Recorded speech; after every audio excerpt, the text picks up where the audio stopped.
The woman James Rossetti had married, because she could never give him a child, was the only person in the ballroom, refusing his order to evacuate.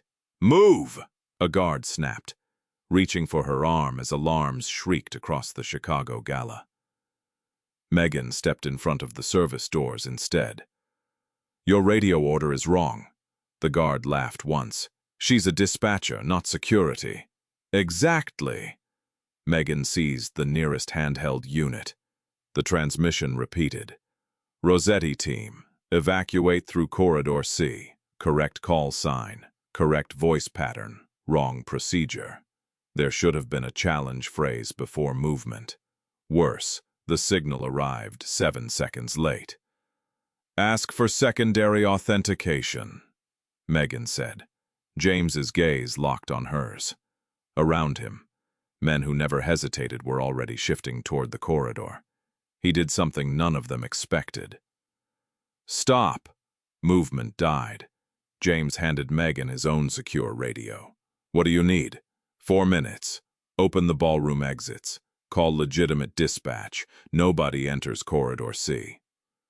Following her meant exposing a supposedly untouchable gathering to outside emergency channels. If she was wrong, she would destroy her credibility. James turned to his men. "Do it!"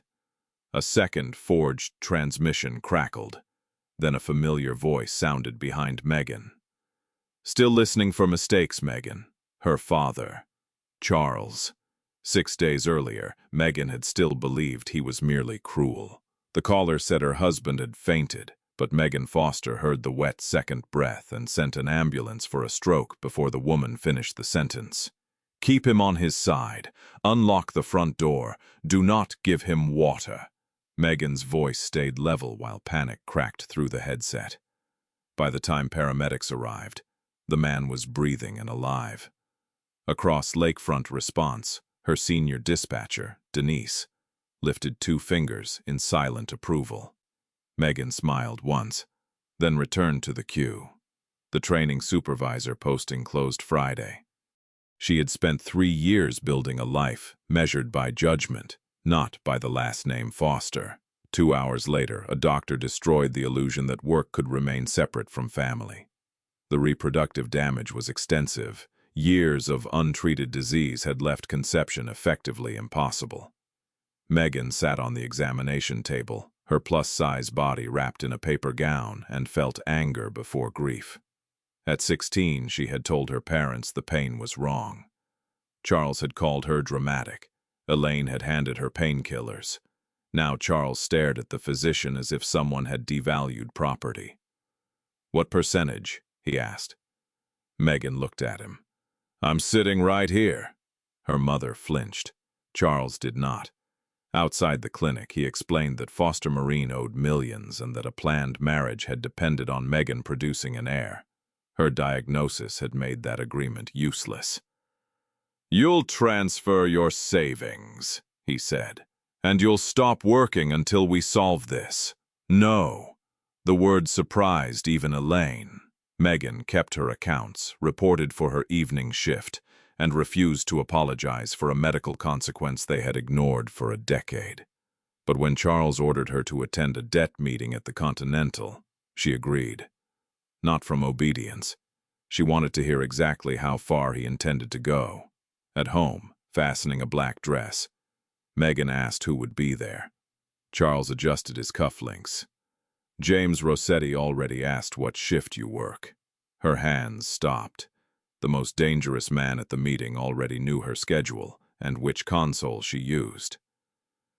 "If you already investigated my job, Mr. Rossetti, then you can stop pretending this conversation began tonight."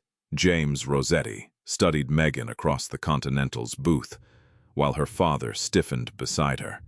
He was broad-shouldered, composed enough to make armed men look nervous. Charles cleared his throat. "Megan." "No, he knew my shift. I want to know why."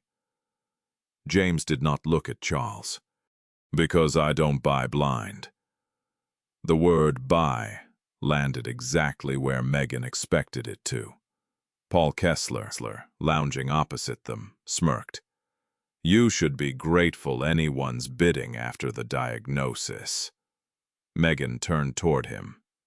You mistake desperation for gratitude. A radio snapped alive behind James. Unit 3, move Rossetti vehicle to West Service entrance. Immediate reposition. A guard reached for his jacket. Wait, Megan said. He barely glanced at her. Ma'am, this is security. Then authenticate it. The guard frowned. Megan pointed at the radio. Correct call sign. Wrong sequence. Whoever sent that skipped your challenge response. James's attention sharpened. Ask for the second authentication word, Megan said. The guard transmitted the request. Nothing answered. James tapped his phone. A surveillance image appeared seconds later. A man standing beside the west entrance, one hand beneath his coat. Nobody laughed now. James looked at Megan differently. Not warmly, precisely. What do you want? He asked. My job stays mine. My money stays separate. Separate bedroom. Your children call me whatever they choose. You make no medical decisions for me. 6 months from today I can leave. Charles surged forward. You don't set terms. James's gaze stayed on Megan. She just did. His condition was simple. Until they understood who had penetrated his communications, she would tell him every anomaly she noticed. Megan agreed. She did not tell him she suspected Charles had hidden more than debt. James did not tell her his first interest had begun with the fact she could never produce another heir. By midnight, $3.5 million had changed hands. An hour later, 4 grieving children stared at Megan from a ruined living room. James said, "This is Megan. Nobody is required to call her anything else.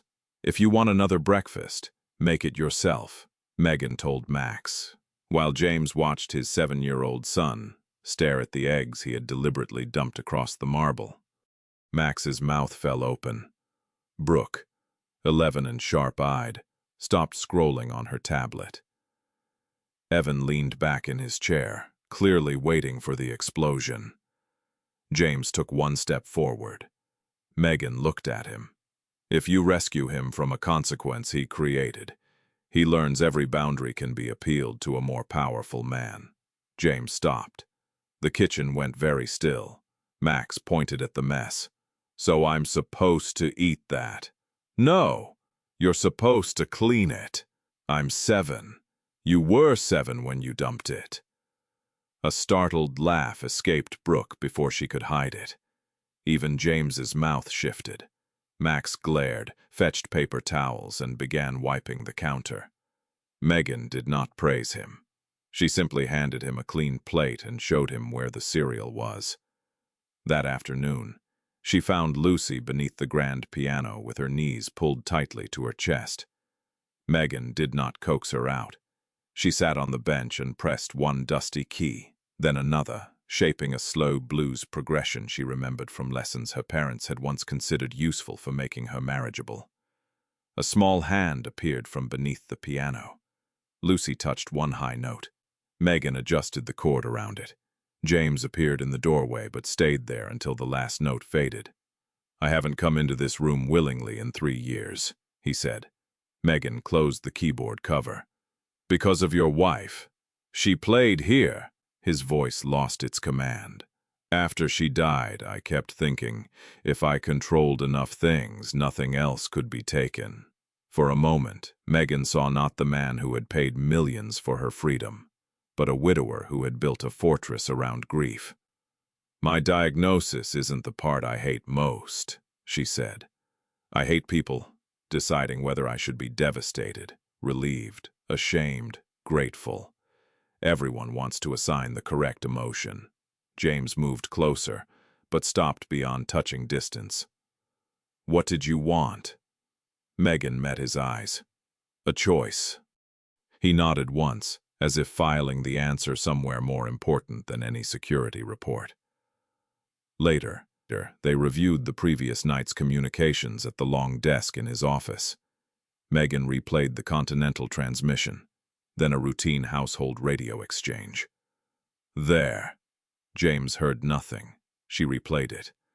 7 seconds between relay and receipt. Same lag as the fake vehicle order. His security chief frowned. Could be network congestion. Twice, on separate systems, around the same family, Megan asked. That's not congestion. Someone is routing your traffic through another point. The man looked at James. She shouldn't have access to internal logs. James removed a secure authentication token from his pocket and placed it beside Megan's hand. Use mine. The access is my responsibility. It was not a declaration. That made it matter more. Megan inserted the token. For nearly an hour they worked shoulder to shoulder, narrowing timestamps and identifying repeated delays. When the final file loaded, neither moved away. James poured coffee instead of whiskey and pushed 1 cup toward her. Megan stayed. Forced proximity had quietly become chosen proximity. Then the 6 o'clock perimeter check arrived over the radio. North gate clear. Static followed. Megan waited for the eastern post. 5 seconds. 7. 10. No second guard answered. Megan's hand froze around the coffee. James reached for the radio, but she caught his wrist before he transmitted. Don't warn whoever is listening. Check the outside cameras first. James's fingers were still wrapped around Megan's offered hand when she realized the perimeter guard had missed his second check-in. She pulled free and turned toward the monitor wall. Camera 4 showed snow, empty gravel, and a strip of black fence. Camera 2 was frozen on a guard halfway through a step. Don't transmit, Megan said. James's security chief reached for his radio anyway. Megan caught his sleeve. If someone is inside your channel, every word tells them what we know. The lights flickered. Then glass shattered downstairs. James moved toward the door. Megan blocked him. The children first. That stopped him. She found Evan in the hall, Brooke in the library, Max under a desk with a toy truck, and Lucy near the piano. Megan kept her voice low and exact. No running, no shouting. Follow her hand, not the noise. A burst of gunfire cracked somewhere beyond the east wing. They reached the panic room before the second camera died. Inside, Max shook hard enough to rattle his teeth. Brooke pressed both palms over Lucy's ears. Evan tried to ask whether his father was alive. Megan listened instead. Boots crossed the marble above them. A cabinet door slammed. Then nothing. 43 minutes later, the locks disengaged from outside. James entered first, soot on his collar, blood across one knuckle. His eyes found each child before they found Megan. 4 alive. He crossed the room and stopped close enough that she could feel the cold on his coat. Thank you for bringing them back to me. His forehead rested briefly against hers. No demand, no possession, just relief. Then he stepped away. You can leave tonight, he said. I'll honor the clause, anywhere you want. Megan looked at the children, then at the security schematic still glowing on the panic room screen. The intruders passed the nursery, the safe, and 2 exposed cash drawers, she said. They went for your communications cabinet. James went still. They weren't here for the children. Megan lifted her chin. I'm staying. Something changed in his face. James turned to his security chief. Every emergency communication is verified through Megan before movement. The chief hesitated. James did not repeat himself. Megan now belonged inside the system.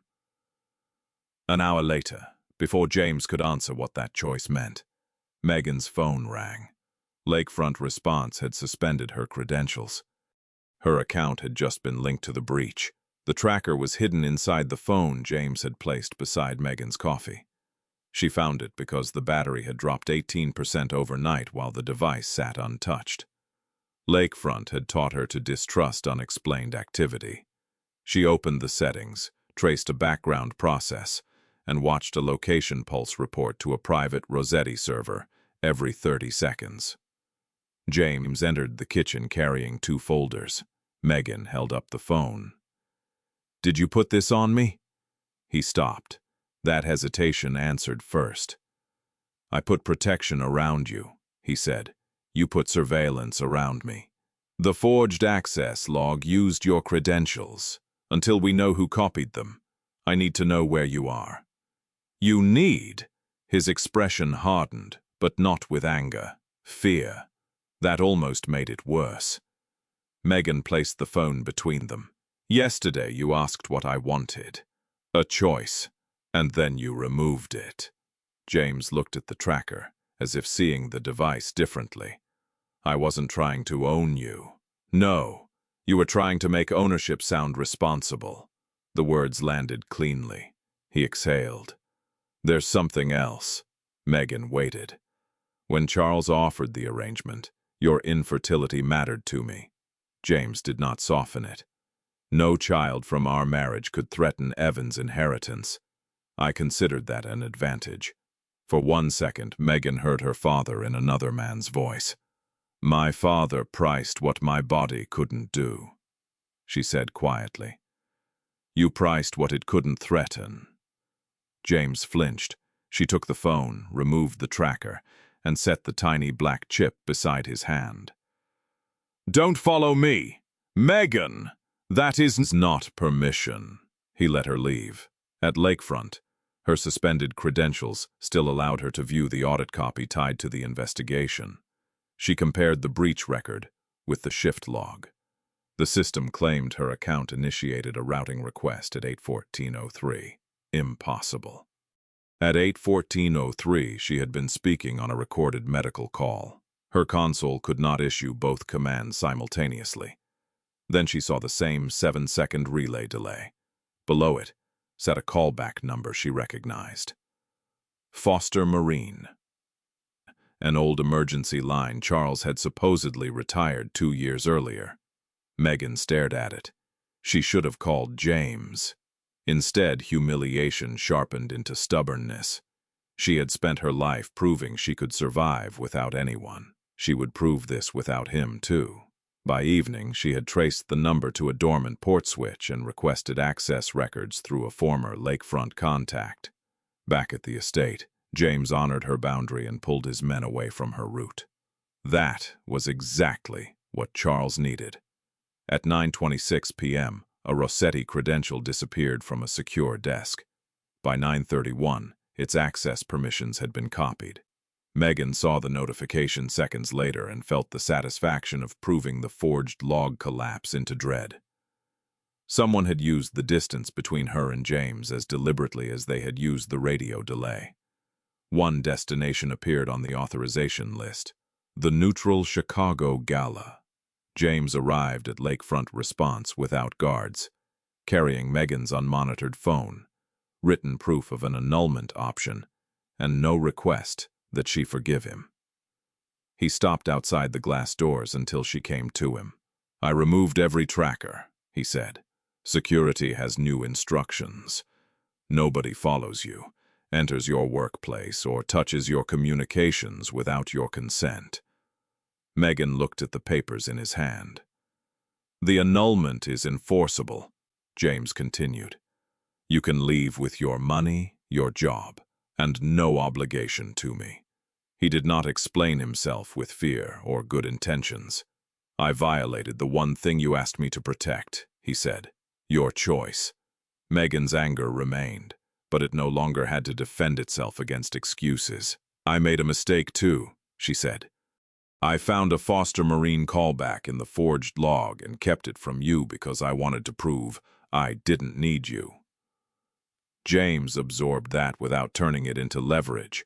Together they gave Lakefront investigators the timestamp mismatch, the 7-second delay, and the retired number. By afternoon, Paul Kessler was in custody. Police recovered cloned Rossetti radios, the stolen credential, and equipment matching the estate breach. Lakefront confirmed Megan's account had been duplicated externally. Her suspension was lifted. James told the investigators in front of his own security team. She found the pattern. We missed it. Later, outside the building, he asked, "Do you want security home?" "One car," he nodded. "One. And our rule: nothing involving your job, body, movement, or communications without you. And neither of us investigates anything involving the children alone." Megan looked at the annulment papers again. Then she stepped closer. "I'm coming home." James waited, so she kissed him first. That evening, reviewing Kessler's payment record beside him, Megan's relief vanished. The transfer had arrived 11 minutes after the estate breach had already begun. He executed the attack. He had not designed it. Paul Kessler had been paid 11 minutes too late to be the man who designed the attack. Megan turned the payment record toward James. "His men were inside your house before this transfer cleared." James read the timestamp twice. "Then Kessler was hired to execute someone else's plan." "Exactly." She opened the routing log and pointed to the callback field she had hidden from him. "This number belonged to Foster Marine. My father retired it 2 years ago." James did not reach for the laptop. He did not summon security. "How certain are you?" The question mattered more than Megan expected. Certain the number was theirs. Certain the 7-second delay is the same reroute pattern. Not certain Charles controlled the line personally. James nodded. "What else?" Megan pulled up the estate report. The intruders had passed the nursery, ignored exposed cash, and moved toward the communications cabinet. Kessler's late payment changed the meaning of that choice. "They weren't trying to hurt you first," she said. "They were trying to make you look unable to protect your own network." James's expression hardened. "South Branch," he said. Foster Marine was collapsing. If Rossetti Security failed publicly, partners could strip James of the corridor and hand access to a broker desperate enough to take it. Charles. The gala invitation sat between them. Megan understood the final move before James said it. "He needs a failure everyone can witness." "A false emergency," James said. "Inside neutral territory. Force you to evacuate badly, expose panic, maybe send people into a corridor." James looked at her. "What do you need from me?" Not, "What are you doing?" Not, "Stay here." Megan closed the laptop. "Go with me. Listen when I tell you the order is wrong." At 11:17 p.m., alarms in the ballroom activated at once. James could preserve South Branch or trust Megan for 4 minutes. Charles had designed the trap so he could not do both. The alarms screamed across the ballroom. Men in tailored suits reached beneath jackets, while security teams turned toward Corridor C. A radio crackled. "Rossetti, detail. Evacuate principals through service route Charlie. Immediate movement." Megan heard the pause before anyone else reacted. 7 seconds. "Stop." A guard caught her shoulder. "Ma'am, move." She pulled free. "Ask for secondary authentication." "We don't have time." James stepped between them, not shielding Megan, but blocking the guard from touching her again. "What do you need?" he asked. The question cut through the noise. Megan held out her hand. "Your radio. Keep every ballroom exit unlocked. Nobody enters Corridor C. Put all teams on one channel and call legitimate emergency dispatch. I need 4 minutes." One of James's captains swore. "Outside dispatch hears this channel. South Branch is finished." James looked at Megan. She knew what he was being asked to lose. "Don't do it for me," she said. "Do it because this is the only way everyone leaves alive." James handed her the radio. 4 minutes. Megan keyed the channel. Unknown command, authenticate second phrase. Static. Then the false dispatcher repeated the evacuation order. Wrong response. Megan pointed toward the public ballroom exits. "That route is clean. Move civilians there in groups of 20. No running. James's men obeyed because he did. Charles appeared near the service doors, fury hidden beneath concern. "James, this is insanity. You're exposing everyone." Megan turned the radio so its recorder faced him. "Funny," she said. "You knew which corridor we were ordered into before I said it aloud."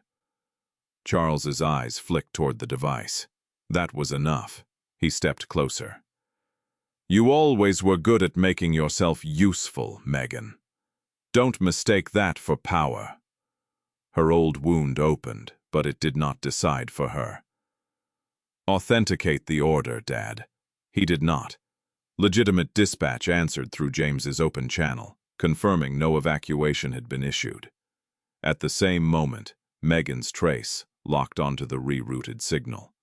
Foster Marine's retired emergency line, recorded, time-stamped, live. Charles lunged for the radio. James moved, but Megan raised one hand. "I've got it." He stopped. That mattered more than any threat. Megan backed toward the open ballroom doors while security closed around Charles. She sent the trace, recording, and callback data to legitimate responders before anyone inside the syndicate could bury it. The alarms died. No gunfight came. Charles lost the story he had built. James lost South Branch. Outside, sirens approached the hotel, carrying investigators who would see too much of Rossetti operations for the corridor ever to remain his. James watched them come without ordering the doors closed. Megan realized then what he had chosen. Not territory, not control, trust. When she finally turned toward him, James wasn't looking at the men entering his ballroom or the empire shrinking around him now. He was looking only at her. Megan could leave James Rossetti with her career, her money, her name, and every dollar he had once paid for her. And for the first time, staying would cost her nothing but honesty. 3 weeks after the gala, Lakefront Response cleared her record. The forged credentials, cloned radios, and recorded Foster Marine transmission had survived every challenge. Charles faced federal charges. Kessler remained responsible for the men he had supplied. None of that returned South Branch to James. He lost the corridor, 2 political protections, and contracts worth millions. He never asked Megan to call the sacrifice romantic. Instead, he changed procedures. His security teams could no longer track family members without explicit consent. Emergency decisions involving Megan required her approval, unless she was unconscious or unable to answer. He also placed the 6-month exit clause into a separate legal agreement that survived the marriage itself. The envelope arrived the same morning as Megan's promotion. Training supervisor. She read the offer twice before looking at James across the kitchen. "You're taking it," he said. It was not a question. But neither was it an order. His smile gave him away. "I am." "Good." Her old instinct waited for the next condition. There wasn't one. Later, Megan reviewed the exit documents alone. She could keep her salary, savings, professional name, and every asset legally transferred to her. Walking away would not punish her financially. For the first time, freedom frightened her more than captivity had, because now she had to decide what she wanted when nobody needed her usefulness. That evening, James found her on the back terrace. "I'm not asking you to stay for the children," he said, "and I'm not asking because of the contract." Megan waited. He looked uncomfortable. "Would you have dinner with me Friday if we weren't married?" A laugh escaped her. "Are you asking your wife on a first date?" "I'm trying." She stepped closer very slowly. "Yes," James exhaled. "And the marriage?" he asked. Megan touched the platinum band on her finger, then let her hand fall. "I'm keeping that too." The next morning, beside her breakfast plate, Lucy had placed Megan's forgotten dispatch headset. 6 months later, James asked Megan before adding 1 extra security car to Max's Saturday soccer pickup. "1 car," she said, fastening her lakefront headset around her neck. No tracker. James nodded. One car, no tracker. Across the kitchen, Brooke argued about a school project while Max searched under chairs for one missing shoe. Evan ate cereal with his mother's restored watch secured around his wrist. James stood at the stove, losing a battle with scrambled eggs. His phone vibrated beside the coffee. Rossetti freight. He glanced at it, then turned the burner lower. Megan smiled softly. Lucy climbed onto a stool, picked up the headset Megan had left beside her plate, and held it out with both hands. "Mom, you forgot this." Megan took it. The word still carried weight, but not obligation. James's phone buzzed again. Nobody moved. Breakfast came first, and for once the world waited outside. Megan's transformation was never about becoming more desirable, maternal, or useful. It was about recognizing that her life had value before anyone chose her. She kept her career, her body, her judgment, and her right to decide what love could ask of her. James changed for the opposite reason. He began with power and learned that power without trust becomes fear. His sacrifice mattered because he did not simply apologize. He surrendered control and accepted consequences. Together, they discovered that autonomy does not weaken partnership. It makes partnership real. Love became strongest only when Megan could leave and James refused to trap her. That turned a transaction into a choice and a household into a family. What moment made you believe their relationship had truly changed? If you enjoyed Megan and James's story, like the video, share it with another romance lover, and subscribe for more emotional Mafia boss stories. End of script. Sweet dreams.